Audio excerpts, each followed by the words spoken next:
नमस्कार। कैसे हैं सभी लोग? ठीक हैं? ये जो माला हम लोगों ने पहनी है या माला पहनते हैं, 90% लोगों को मालूम है कि माला क्यों पहनते हैं, किस लिए पहनते हैं? मालूम है? नहीं मालूम। माला का क्या महत्व है? मूंगा की माला जैसे मैंने डाल रखी, क्यों डाल रखी है? और भी बहुत सारी मालाएं थी, आखिर हमने मूंगा ही क्यों डाल रखा है? अगर हम ज्योतिष के अनुसार, तो इसका अलग ही मायने आएगा, अर्थ आएगा। एक साधक की हैसियत से मैं इसको आंकूं तो अलग मायने आएगा। एक तांत्रिक की हैसियत से अगर इसको आंकूं तो इसका अर्थ ही अलग आएगा। और अगर एक हम आयुर्वेद की, विज्ञान आयुर्वेदिक की हैसियत से नापूं तो वनस्पति की जो मालाएं होती हैं जैसे तुलसी की, यानी सबका अपना अलग अलग रोल रहता है। ये आपके ऊपर डिपेंड करता है कि आप इसको किस तरीके कहां यूज करना चाहते हैं। ये एक प्रकार की एनर्जी होती है। ठीक उसी प्रकार जिस प्रकार एक आलू होती है, जब आपका मूड होता है पकौड़े भी बना लेते हो, समोसे भी बना लेते हो, चिप्स भी, पापड़ भी, उससे पोटैटो फिंगर भी, ब्रेड पकौड़ा भी, परोठे में भी डाल दिए। बहुत सारे व्यंजन, आकार एक है, स्वाद एक है, लेकिन जब हम डिफरेंट डिफरेंट रेसिपी में उसको यूज करते हैं तो कुछ अलग मसाले डालकर उसके साथ हम एक नया स्वाद पैदा कर देते हैं। सेम वही प्रक्रिया समझिए कि हम तंत्रोक्त में जब करते हैं, इसका कार्य अलग हो जाता है, स्वाद अलग हो जाता है, स्वाद ही बोलिए उसको, क्रिया अलग हो जाती है। ज्योतिष के अनुसार करते हैं तो इसका अलग प्रभाव हो जाता है।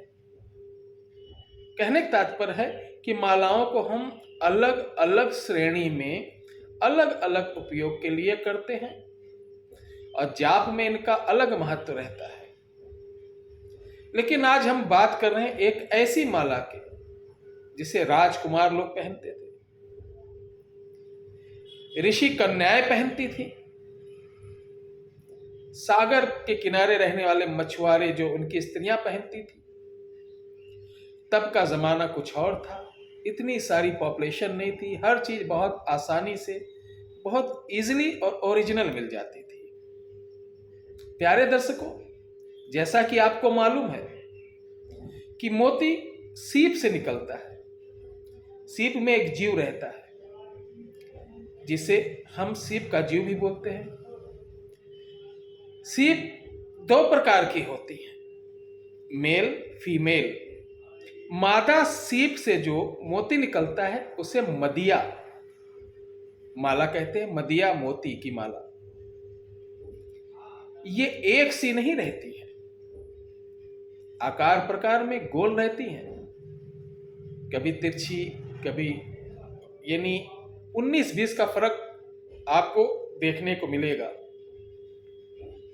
आजकल तो बहुत दुर्लभ हो गया कि मोती तो बहुत कॉस्टली होता है, लेकिन कृत्रिम मोती आजकल जो बनाया जा रहा सीप द्वारा, उसका भी प्रभाव देखने को मिलता है।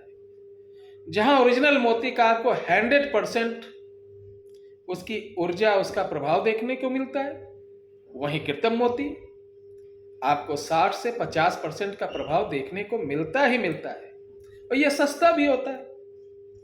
ओरिजिनल मोती की एक मोती की कीमत 4 से 5 लाख रुपए होती है। ये राजाओं के यहाँ, महाराजाओं के यहाँ, या जो हमारे बहुत पुराने सुनार भाई होंगे उनके यहाँ जरूर होगा।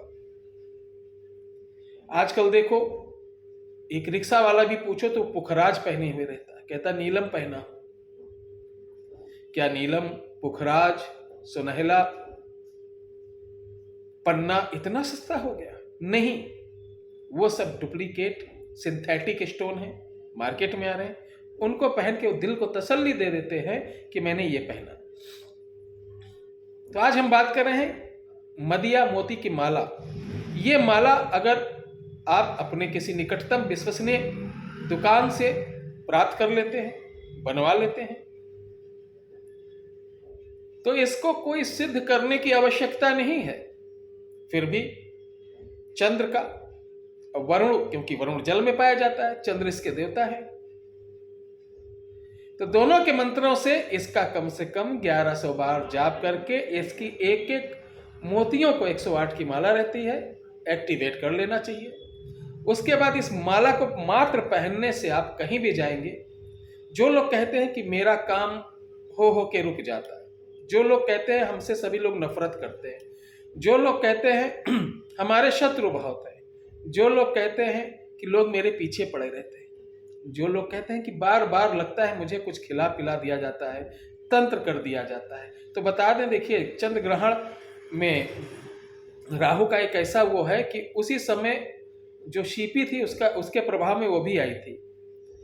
तो मदिया मोती की माला पहनने वाले को कभी भी राहु और केतु की कृपा से तंत्र प्रभाव, खिलाया पिलाया का असर होता ही नहीं है, रुक ही नहीं पाएगा, हजम ही नहीं हो पाएगा, वो निकल जाएगा आपके मल द्वार से। साथ ही इंटरव्यू, नौकरी, आप किसी को प्रवक्ता हैं, मोटिवेटर हैं, तो कथावाचक हैं, इसको मात्र पहनकर आप किसी को मोटिवेशन करते हैं, समझाते हैं, तो इसका रिजल्ट बहुत बढ़िया आता है। राजा महाराजा इसको पहन के शिकार करने जाते थे, इनको अकाल मृत्यु, किसी जंगली जानवर से भय नहीं होता था। इसी प्रकार शत्रु के आघात से आपकी रक्षा करेगा। साथ ही अगर आप पॉलिटिशियन हैं, आपके लिए अति उत्तम है। आप किसी कंपनी के प्रमोटर हैं, आपके लिए बहुत बढ़िया। आप अधिवक्ता हैं, आपके लिए बहुत बढ़िया है। तो मदिया मोती की माला ओरिजिनल शुद्ध और ओरिजिनल बहुत महंगी आपको मिल जाएगी। तो कृत्रिम जो मोती बनाई जा रही, ये वाली ले लीजिए, ये भी आजकल बढ़िया है और इसका भी रिजल्ट आपको अच्छा देखने को मिलेगा। तो ये वीडियो हमने इसलिए डाली ताकि आप लोगों को समझ में आ जाए कि राजा महाराजा बहुत सारे मालाएं क्यों डालते थे, क्या रीज़न था। कभी ध्यान देना, राजा महाराजा हर दिन पूरी माला नहीं डालते थे। मंगलवार को अलग रहती थी, बुध को अलग रहती थी, शुक्र को अलग रहती थी।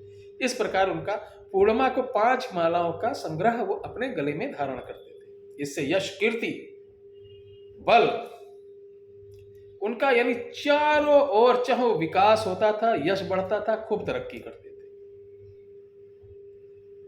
तो आपको भी कहीं से प्राप्त हो, इसको धारण करिए, अपने जीवन को धन्य बनाइए, आगे बढ़िए, उन्नत करिए, किसी से बैर मत रखिए, किसी के बारे में बुरा मत सोचो। सिर्फ सोचो कि हम 2 पैसे तरक्की कहाँ से करें, हम अपने परिवार को अच्छी एजुकेशन कैसे दें, अपने परिवार को, अपने भाइयों से कभी बैर मत करिएगा। भाई से बैर करने वाला सदा दुखी रहता है। भाई की भारिया कैसी भी हो, पराई स्त्री है, आपसे बड़े हैं तो इसको माता स्वरूप मानो, माता के समान मानो। भाई को अपने जान के हिसाब से मानो। माँ बाप जिंदा है, उनकी सेवा करो। बाकी बहुत ज्यादा नहीं बोलूंगा, वीडियो लंबी हो जाएगी, फिर कहोगे प्रवचन हो गया पूरा। तो ये करिए, लाभ उठाइए। वीडियो अच्छी लगी हो तो सभी लोग एक जयकारा अपने अपने माता पिता के लिए। सभी लोगों के माता पिता को मेरा प्रणाम। जय जय सीताराम।